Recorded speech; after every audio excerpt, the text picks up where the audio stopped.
Good evening, my fellow countrymen. We have a restricted meeting. Uh, this was not all would require the presence of the cabinet members. Yun lang munang ano natin. But later on, as we rumble on maybe tomorrow or day after, after I shall have talked to the businessmen, then we can decide whether or not we can still modify the modified lockdown that we have imposed. Sige, I would like to turn over the floor to the Secretary of Health. Thank you, Mr. President, and thank you, members of the Cabinet and the IATF. Mr. President, good evening, Mr. Senator, the Chair on Committee on Health. Allow me, Mr. President, to read the Resolution 46A that will highlight the different geographic areas under the recommended community quarantine status, Mr. President. Babasahin ko na lang po, Mr. President. Whereas on March 16, 2020, to prevent the sharp rise of COVID-19 cases in the country, the President placed the entirety of Luzon under enhanced community quarantine until April 14, 2020. Whereas on March 30, 2020, to develop a science-based approach in determining the risk-based classification of areas in the country, the Interagency Task Force convened a sub-technical working group tasked to develop the LGU Epidemic Response Framework and to define parameters in assessing recent developments in the Philippine COVID-19 situation. Whereas on April 3, 2020, the IATF finalized the parameters for deciding on the lifting or extension of the enhanced community quarantine in Luzon, which include trends on the COVID-19 epidemiological curve, the health capacity of the country, the social factors, the economic factors, as well as the security factors. Whereas on April 30, 2020, the Office of the Executive Secretary issued Executive Order Number 112 imposing an enhanced community quarantine in high-risk geographic areas of the Philippines and a general community quarantine in the rest of the country from May 1 to May 15, 2020, adopting the omnibus guidelines on the implementation thereof and for other purposes. Whereas on May 27, 2020, the IATF released an updated risk classification in all provinces, highly urbanized cities, and independent component cities in the country, placing localities under different classifications of community quarantine with the goal of balancing economic activity and public health. Whereas as of June 14, there is a total of 25,930 confirmed cases in the Philippines. Now, therefore, be it resolved, as it is hereby resolved, that the IATF approves the following. The recommendations of the IATF Screening and Validation Committee, as amended, are approved beginning 16th of June 2020. The community quarantine classification of provinces, highly urbanized cities, and independent component cities based on epidemic risk level, economic, social, and security considerations, and the appeals and commitment of local government units shall be adopted. Therefore, the following provinces, highly urbanized cities, and independent component cities shall be placed under modified general community quarantine or MGCQ until June 30, 2020. For Luzon, Cordillera Administrative Region or CAR, which includes Abra, Apayao, Benguet, Ifugao, Kalinga, Mountain Province, and Baguio City. For Region 1, Ilocos Norte, Ilocos Sur, La Union, Pangasinan, and Dagupan City. Batanes, Region 3, Nueva Ecija, Pampanga, Zambales, Angeles City, Lucena City. Region 4B, Marinduque, Oriental Mindoro, Romblon, Palawan, Puerto Princesa City. And Region 5, Albay, Camarines Norte, Camarines Sur, Catanduanes, Masbate, Sorsogon, Legazpi City, and Naga City. For Visayas, Region 6, Aklan, Antique, Capiz, Guimaras, Iloilo, Negros Occidental, Iloilo City, Bacolod City, and Region 8, Iliran, Eastern Samar, Leyte, Northern Samar, Western Samar, Southern Leyte, Ormoc City, and Tacloban.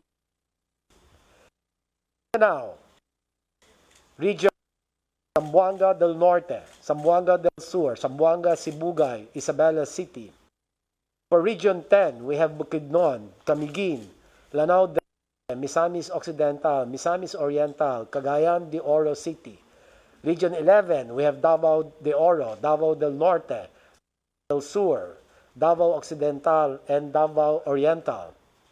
Region 12, we have North Cotabato, Sarangani, Darat, Jato City. Region Raga, Agusan del Norte, Agusan del Sur, Island, Surigao del Norte, Surigao del Sur, Butuan City, and the Bangsamoro Autonomous Region in Muslim Mindanao, which includes Basilan, Lanao del Sur, Maguindanao, Sulu, Tawi-Tawi, Cotabato City. The following highly urbanized cities, independent component cities shall be placed under general quarantine or GCQ until June 30, 2020. We have Region 2, Isabela, Nueva Vizcaya, Quirino, and Santiago City. Region 3, Bataan, Bulacan, Tarlac, Olongapo City. Region 4A, we have Cavite, Laguna, Batangas, Rizal, Quezon, and Mindoro. For Visayas, we have Region 7, Bohol, Cebu, Negros Oriental, Siquijor, Mandaue City, Lapu-Lapu City. For Mindanao, we have Zamboanga City, Davao City. All cities of the National Capital Region, NCR, and the Municipality of Pateros shall be placed under GCQ until 30 June 2020. The NCR Regional Task Force RTF is hereby directed to monitor health system capacity and utilization rates across health facilities and ensure strict compliance to surveillance, isolation, treatment, and minimum health system standards. Due to the increasing number of new cases and widespread community transmission in majority of barangays in the city, as well as the consistent case doubling time of less than 7 days and significant increase in critical care utilization against critical care capacity, Cebu City shall be placed under enhanced community quarantine. This is the recommendation, Mr. President, for Cebu City to be escalated back to ECQ. For the same reasons, Talisay City, a component city under the province of Cebu, shall be placed under Modified Enhanced Community Quarantine or MECQ until June 30, 2020. All provinces, highly urbanized cities, and independent component cities are directed to observe the strict enforcement of the following measures.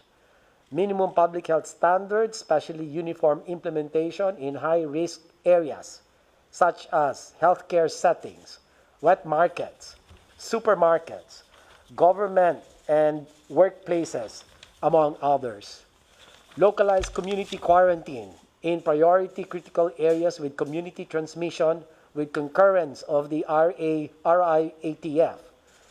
Immediate facility-based isolation of all returning citizens, suspect, and probable cases. Scaling up of local health system capacity, especially for community isolation and critical care, including dedicated mechanical ventilators, ICU, isolation and ward beds for COVID-19 cases. And last but not least, submission of complete and accurate data through COVID Kaya and DOH Data Collect. The regional COVID special teams, in cooperation with the regional task force, are directed to A. Oversee and assist surveillance monitoring and contact tracing of suspect and probable cases with full mobilization of composite teams in areas with continuous transmission. Develop a ground operations plan to urgently execute control and public health measures in the next 2 weeks. Sir, Mr. President, this IATF has been approved during the 46th Interagency Task Force meeting today, as reflected in the minutes of the meeting held this 15th of June 2020 via video conference. So these are signed by the chair of IATF and the co-chair, Secretary Carlo Alexi B. Nograles. Thank you, Mr. President. We will talk about education, but the most pressing problem, or the most question, the question most asked is why is it that there is only a small drop in the tuition fees even with this new learning setup? You can answer that later, and you can have your own order of talking, ma'am. Good evening, Mr. President. Good evening, Senator Bong. And good evening to my colleagues in the cabinet. Mr. President, we in DepEd are truly appreciative of this opportunity to brief you on the latest developments in education, because education is everyone's business, from the parents to the business people and of course our learners and our teachers. I would like to take up three items with you in my presentation. One is we'd like to share with you the latest enrollment data. Mr. President, we started enrollment period June 1 to 30 online. And as of in our presentation, we had a brief battle of quotes from you with media. Some parts of media would say the president says that you are like this, you are like that, and then I answer back with an exact quote of what you said during our last briefing with you last May 28. But thankfully that issue has now been resolved, because media is now busy with other concerns, especially court cases. Sagutan, parang religious debate, Mr. President, na sagutan about the same source. Sabi ni President ganun, tapos kami naman, sabi ni President ganyan. But we took your exact words. Anyway, insofar as enrollment, Mr. President, are concerned, enrollment numbers, we started enrollment June 1, and right now, supposedly the 15th day of the month, but it's actually mga 12 days lang ito, including the holidays, 11 days. It's already 10,654,795 learners, 10.6 million enrolling online with their parents, because we are not allowing any physical enrollment. The highest, of course, is ang highest is region 4A, and then you have region 3 and region 4. At the same time, also, those who are most vocal and about their concerns on the opening of school, Mr. President, are of course the LGUs, because education takes place in their territory. So now LGU support has been coming in, and every day we get messages of support from local government units, because we have been aggressively informing them of what our learning continuity program is about. Many assume, Mr. President, pag sabi mong opening ng school year, therefore it is face-to-face. And we have been saying that since May 8, pero it takes time for the idea to sink in, because usually pag opening ng school, we always think face-to-face or in-person enrollment. So we have an increasing number of local government support already. And also with the approval, the consent of the ILG Secretary, we met with 10 associations or leagues of local governments in the Philippines, including League of Provinces, League of Cities, League of Municipalities, Liga ng Barangay, League of Vice Governors, board members, etc. And we met with them for 5 hours, Mr. President, and answered their concerns about what this enrollment is all about.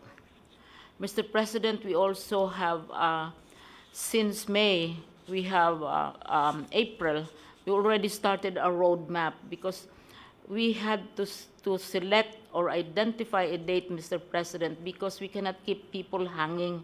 We have to have a target, we have to have a goal in view of all these developments. So as early as several months ago, we already consulted. We consulted nearly 800,000 respondents as to what is the appropriate date and what they would prefer. And August consistently came out because it's the closest to what the law says. So right now, mayroon na kaming roadmap, Mr. President, which we started May and June, remote enrollment, etc. Last time I was with you, Mr. President, I briefed you on the what a blended enrollment, blended curriculum is all about. First, it can be through a ICT platform. By the way, questions were raised as to why did we not use the UNICEF platform? Because UNICEF developed platform for other countries. The reason, Mr. President, is we already have a platform, and when we had a talk with UNICEF, sabi nila, we have a platform and there's no need for them to do it for us. And they are also giving us assistance, especially in the operation of this platform. Pero hindi na nila pinilit yung kanilang platform, which they're doing for Ukraine and other countries. Now, sinabi na natin, Mr. President, kung hindi pwede sa online, kung pwede sa cellphone. There are 179 million cell phones, more humans than cell phones in the country. And I see a lot of cabinet members, hindi ko lang kaya, hindi ko sila ma-match, attending IATF meetings from their smartphones. And so mas marami yung cellphones kaysa tao. So kung hindi pwede yung platform, pwede sa cellphone.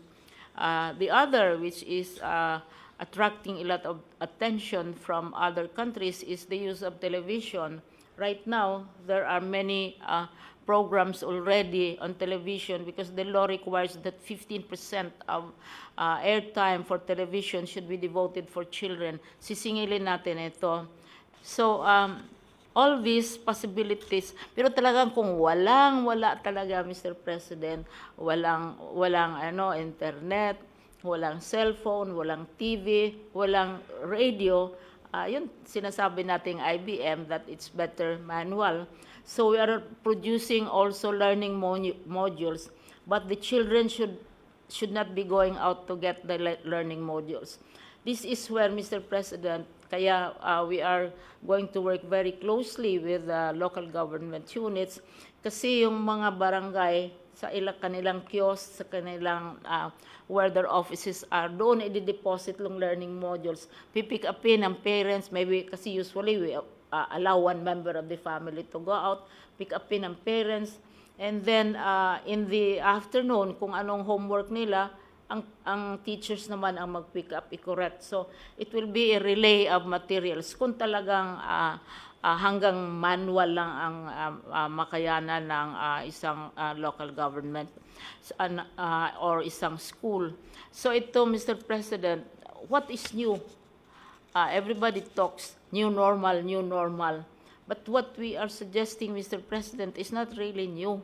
Because it has been there since the 1800s, like the radio. What is new is that we are placing the emphasis that we are placing on these alternative technologies because we agree with you that we should not be allowing our children to go to school or our teachers to go to school at this time until it is absolutely safe for them. But they can continue learning, Mr. President. So, yun na ang mga ibang mga ginagawa namin, yung pag-upskill ng teachers as well as the students themselves. So, the next and the last, of course, is the financing part. This is where would really be seeking your support in matters where we need to we need equipment, or we have to we are negotiating with the two telcos, Mr. President, na ililibre nila yung paggamit ng kanilang facilities. I just talked with one of them. And at the regional level, the regional directors are also negotiating with the local radio stations na so that we can reduce the costs. So we hope, and what we are asking, Mr. President, is ang appeal namin to allow us to continue our preparations based on the roadmap, kasi target namin August 24, no face-to-face on August 24 opening, to allow us to continue our preparations, kasi nakabuelo na kami, Mr. President. If suddenly we pull to a stop, then baka madapa kami. Kasi we are moving very, very fast and I'm checking with the regional directors every other day. And we will be providing you with readiness updates. And lastly, Mr. President, I would like to end my brief, kasi nandito naman ang details which your staff can study in detail. Ang sabi ni John Michael Greer, the future is under no obligation to wait patiently while we get ready. The future will not wait, and we don't want our children to wait and be left behind. Thank you, Mr. President, for all the years of support, unstinting and questioning. Full support. Thank you, Mr. President. Thank you, ma'am. It was an excellent report. Actually, you just reiterated the things that well, you made it clear this time. That is what we have always meant when we said all those things in the past. I'd like to call on General Galvez to do his report. Sir, we go around the Philippines, and we were able to visit Cebu, and also we look around on the different hospitals. Based on the report of Secretary Vince Dizon, he had a meeting this afternoon. We are all okay in terms of hospital occupancy. We are 30% in Metro Manila. But we have, I would like to report to the President na meron po tayong mga new cases sa Region 8. Meron po tayong 66 na new cases. It brought about by the LSIs, yung mga locally stranded individuals. Pagdating po doon ay tinest po sila. Dahil po yung Region 8, meron na po tayong 2 testing center doon. Tinest po sila na PCR. At meron po silang nakuha na 66. Ganon din po ang nangyayari po sa Lanao, dahil din po sa LSIs, ay nagkaroon po sila ng new cases na 30. Yun po ang report ko po ngayon. And then, nung pagbisita po namin sa Cebu po, sir, 2 araw po kami doon, nakita po namin talaga na medyo tumataas po yung mga severe cases. Meaning, yung mga hospital, marami po na-admit na-intubate. So karamihan po sa kanila, kahapon po may na-report po sila na sa ER, meron po na waiting for intubation, 8. And then bukas po magpapadala po kami ng mga ventilators. Ito po dinonate po ni Mr. Ramon Ang ng San Miguel Corporation. Tinanggap po namin ni SND more than 55 high flow nasal cannula.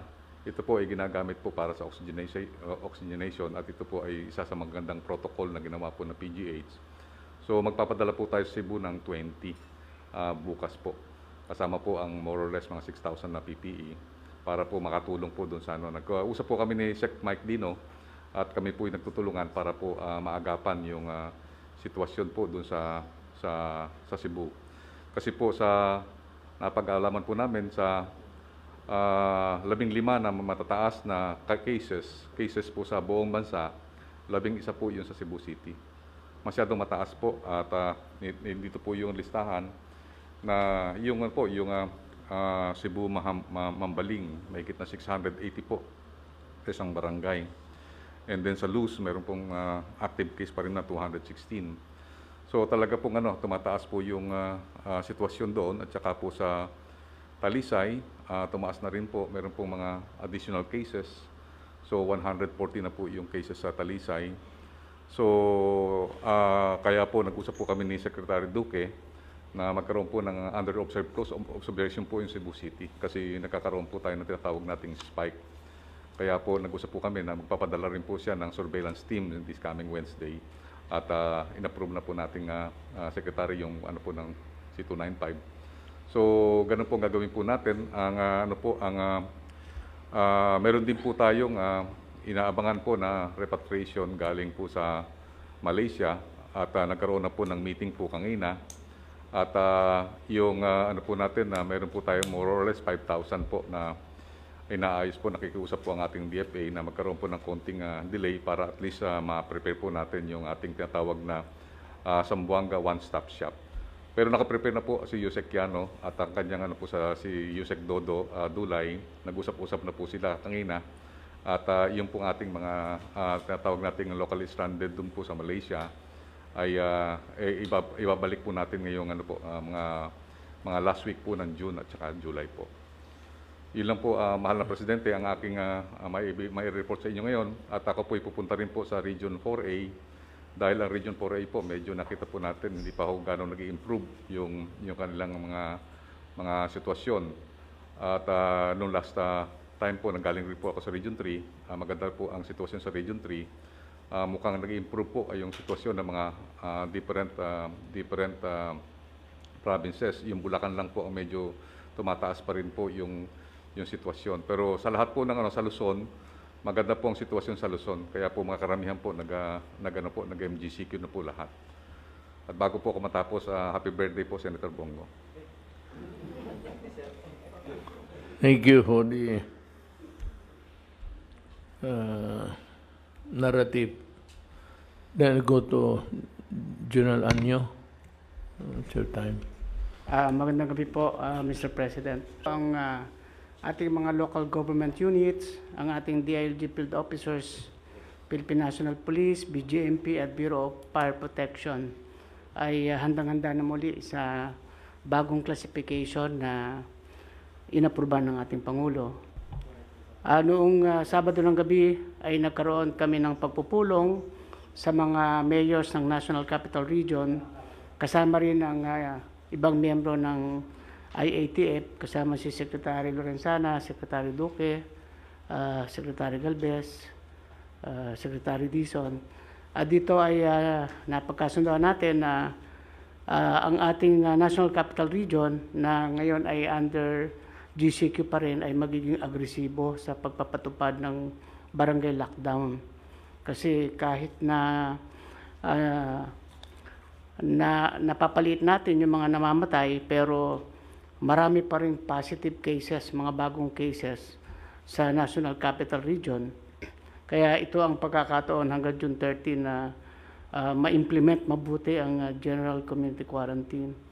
At ang ating atensyon na binibigyan ngayon ay ang Cebu City, ang Talisay, sapagkat nagkaroon talaga ng spike, at iniisip ko na magdagdag pa ng mga additional na kapulisan dito sa Cebu City para siguradong may patupad ang ECQ.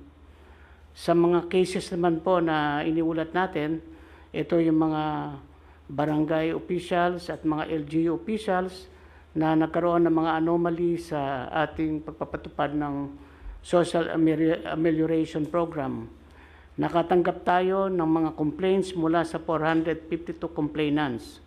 At mula dito ay 649 suspects ang ating naimbestigahan. At out of this investigation, nakabuo tayo ng 250 cases. At ito ay hinandle ng CIDG. 139 cases ay naipile na po sa Fiscal Office at ang iba ay susunod pa rin. Ito ay tuloy-tuloy sapagkat ayon po sa inyong pag-uutos, kailangan managot ang mga local government officials na nag-corrupt, nag-aksaya, at nag-abuso sa pag-distribute ng SAP. Meron din pong 885 na private persons ang ating naaresto sa iba't ibang mga krimen katulad ng hoarding, profiteering, manipulation of prices. So ito po ay masasabi nating economic sabotage habang meron tayong pandemic. Yung ating pong second tranche naman sa Social Amelioration Program na pinangungunahan po ng DSWD ay nagsisimula na po tayo ng ating rolling out ng second tranche.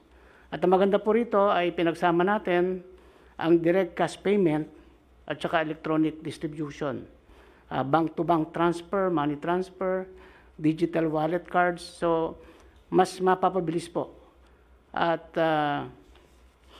tutulong din po yung AAP at PNP sa pagdidistribute. Doon po sa mga na-left out, nakapag-account na tayo ng 4,269,458 families. So yun lang po ang ulat na maibibigay ko, Mr. President. Salamat po.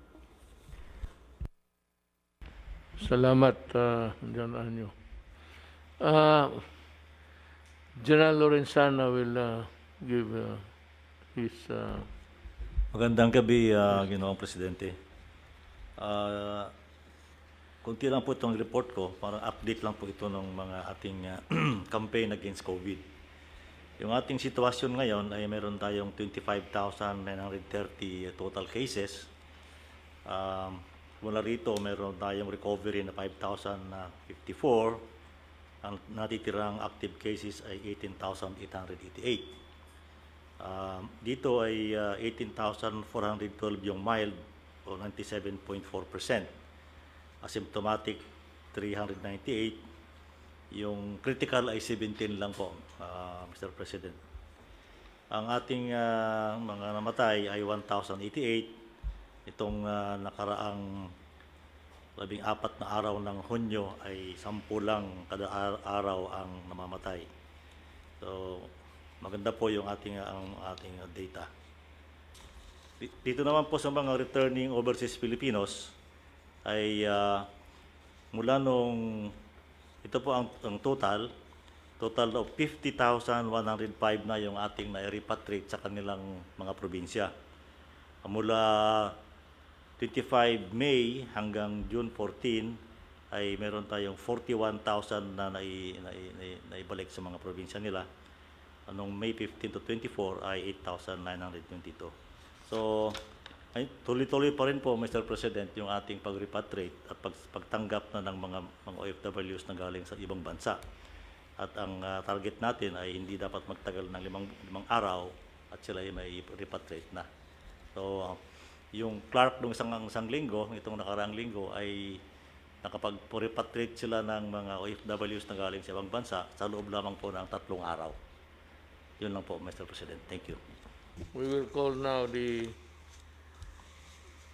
Press Secretary to sum up all his report. Yes, sir. Maraming salamat, Mr. President. Ngayon po ay naaprubahan niyo na po ang recommended na mga klasifikasyon ng iba't ibang mga riyon at syudad dito po sa ating Pilipinas. Ang pinakamataas pong classification na ECQ ay may impose po sa syudad ng city. Ang modified ECQ po ay may impose sa Talisay City. Ang Metro Manila po, kasama po ang karamihan ng mga lugar po sa Central Luzon ay mapapabahagi po sa GCQ. Ito po ang Metro Manila sa Region 2, Region 3 at 4A. Sa Visayas po, ang mga nasa GCQ pa rin ay ang Region 7, kasamang Bohol, Province of Cebu, Negros Oriental, Siquijor, Mandawi City, Lapu-Lapu City, at sa Mindanao po ay Zamboanga City and Davao City. So ang pinagbasihan po ng ating IATF ay yung tinatawag na case doubling rate at saka yung critical care capacity po. At as explained po by our Secretary of Health, yung mga lugar po na binalik sa ECQ at sa MECQ ay masyado pa pong mataas ang case doubling rate at nasa danger zone din po ang kanilang critical care capacity. Ang ibig sabihin po nito, wala hong masyadong magbabago dito po sa Metro Manila at sa iba pang parte ng Luzon na nasa GCQ. Bagamat karamihan po ng probinsya natin ngayon sa buong Pilipinas ay nasa modified GCQ na. Ganun pa man din na Mr. President, meron pa rin po tayong mga community quarantine sa buong Pilipinas. Hindi pa po tapos ang banta ng COVID-19 dahil wala pa pong bakuna at wala pa pong sakit. At pinaalalahan po natin ang ating mga kababayan na habang wala pa pong bakuna at wala pang gamot, kinakailangan manatiling malusog, social distancing, wearing of mask, paghuhugas po ng kamay. Salamat po. That winds up our meeting for tonight. I suppose everything has been taken up. Everybody has had his chance to air his opinion and of course the corresponding rules that they had enforced. Mga kababayan ko, meron tayong isang tanong na gustong malaman ng halos lahat. Ito yung on why there is only a small drop in tuition fees despite there being no face-to-face classes. Nasagot na ni ano yan, and they may come up with the expanded explanation to the press para malaman ng lahat. As announced, schools will open on August 24, but there is still no face-to-face sessions until we get a vaccine. Because ang iposta mo dyan, in your desire to resume classes, ang kapalit niyan is really, the COVID is still here. Nandyan pa yung, hindi lang pa umabot pa sa iyo. Instead, we will follow a blended learning approach. Part of this learning strategy is distance and online learning using communications technology and digital devices. Now, for the far-flung areas, meron siyang, yun nga ang kawawa dyan is yung, may radyo sana, walang TV, walang cellphone, wala lahat. Ito yung mahirap na kung mayroon na lang sana silang radyo, pwede nang mabutit na namatay yung ingay. No? Sabi ito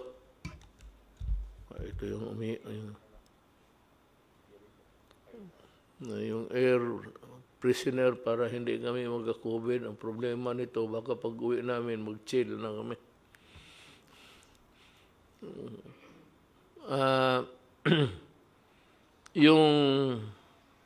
That is not a problem of the Department of Education. But the lack of communications or how to get through these students, baski radyo lang. Ang radyo ngayon is hindi naman mahal.